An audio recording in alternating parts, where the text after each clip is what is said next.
अस्सलामुअलैकुम जी, मेरा नाम डॉक्टर दानियाल है और मैं एज इंटर्निस्ट प्रैक्टिस कर रहा हूँ और इंटरनल मेडिसिन मेरी और जनरल मेडिसिन स्पेशलिटी है। आज हमारा डायबिटिक सीरीज़ का लास्ट केस एपिसोड है।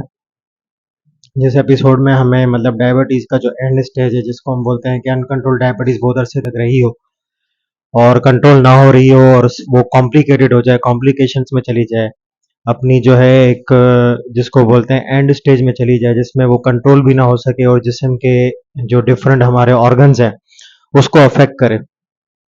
तो एज आपको पता है कि ग्लूकोज जब भी मैंने शुरू में बताया था खून में उसकी मिकदार बढ़ती है तो वो आपके जिस्म के हर हिस्से को नुकसान देता है।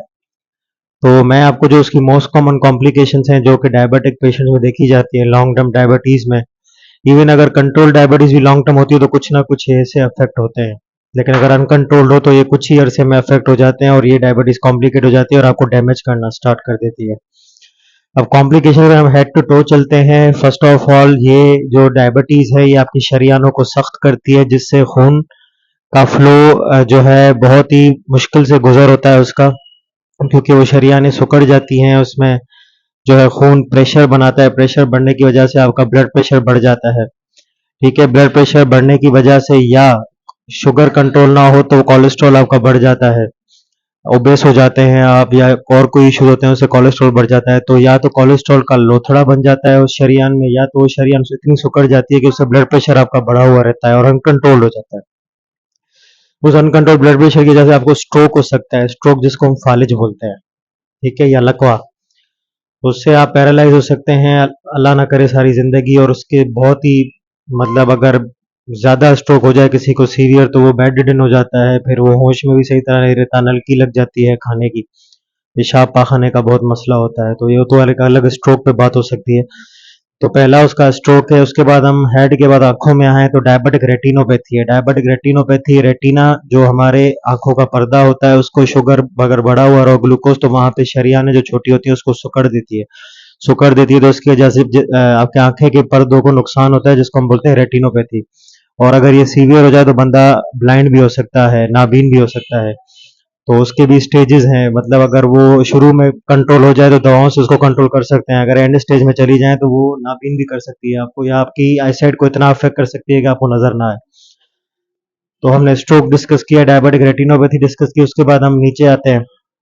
तो नीचे हमारे दिल है, हार्ट है, वही अगर यहाँ पे भी बात की जाए तो शरीयान सिकुड़ जाए या कोलेस्ट्रॉल का लोथड़ा बन जाए तो आपको खुदा न खास्ता दिल का अटैक, एंजाइना, ये सारी चीज़ें हो सकती है। आपके दिल के वाल या शरीयानें जो है बंद हो सकती हैं, खुदा न खास्ता आपको बाईपास की तरफ जाना पड़ सकता है, ये भी आपकी कॉम्प्लिकेशन है। दिल आपको पता है कि एक हमारा वाइटल ऑर्गन है।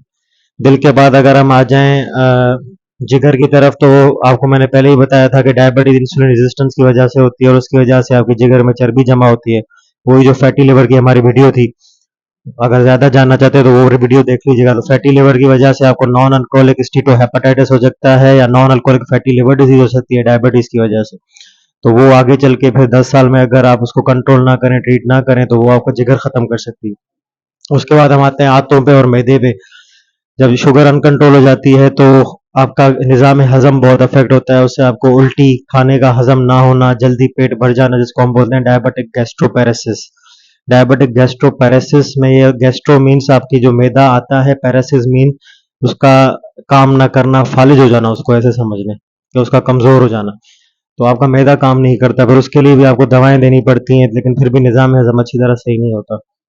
उसके बाद हम आते हैं आपके गुर्दों पे। गुर्दों में ये आपकी वही शरीयानें सुखाड़ देती है, गुर्दों के फंक्शन को अफेक्ट करती है। आहिस्ता आहिस्ता आप डायबिटिक नेफ्रोपैथी डेवलप करते हैं।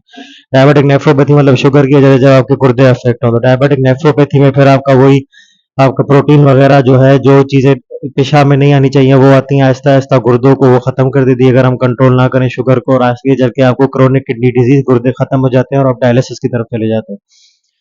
और जो है इनफर्टेलिटी, मर्दों में नफ्स के खड़े होने के या नफ्स के फंक्शन को जो है वो इरेक्शन को बहुत अफेक्ट करती है, खुदा ना खास्ता। फिर ये है कि आपके वो फर्टाइलिटी इश्यूज होते हैं, बच्चे पैदा करने की कुवत नहीं रहती है और आपकी वो सेक्सुअल लाइफ को भी बहुत अफेक्ट करती है। तो ये सारी चीजें हैं क्योंकि ये आपकी शरीयानों को सुखाड़ती है, जहां भी शरीयानों को सुकड़ाएगी ये छोटा कर देगी।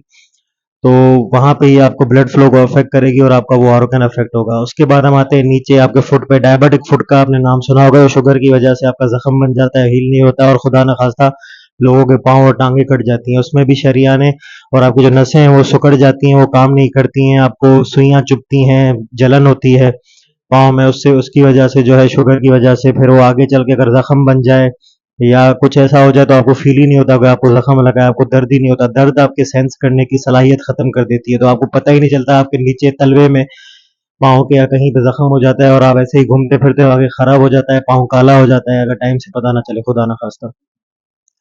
तो वो जो है उसको फिर खराब कर देना जख्म को, उसकी वजह से आपका सेंस लॉस हो जाता है और अगर ये सीवियर हो जाए तो आप चलते चलते गिर भी सकते हैं, आप एक जगह पे खड़ी भी नहीं रह सकते, उसको हम बोलते हैं डायबिटिक न्यूरोपैथी। तो ये सारी कॉम्प्लिकेशन है डायबिटीज की, मैंने आपको ऊपर ऊपर से बताई हैं जितना इजी समझ सका मैं। उम्मीद है कि आप सब लोग खैरियत से होंगे, अपना बहुत ज़्यादा ख्याल रखें और जो शुगर के पेशेंट हैं, डायबिटीज के पेशेंट हैं, अपने डॉक्टर को टाइम से फॉलो करें, अपने टेस्ट करवाएं, शुगर को कंट्रोल रखें, सेहतमंद ज़िंदगी गुजारें, एक्सरसाइज करें और ऐसी चीज़ों को अवॉइड करें जिससे आपका ब्लड ग्लूकोज कंट्रोल ना हो और अपने टेस्ट वगैरह करवाते रहें और किसी भी कॉम्प्लिकेशन की सूरत में अपने डॉक्टर से रुजू कीजिएगा। उम्मीद है कि आपको ये वीडियो पसंद आई होगी, चैनल को सब्सक्राइब करें, लाइक करें और मुझे दुआ में याद रखें। डॉक्टर दानियाल को दें इजाज़त। अल्लाह हाफ़िज़।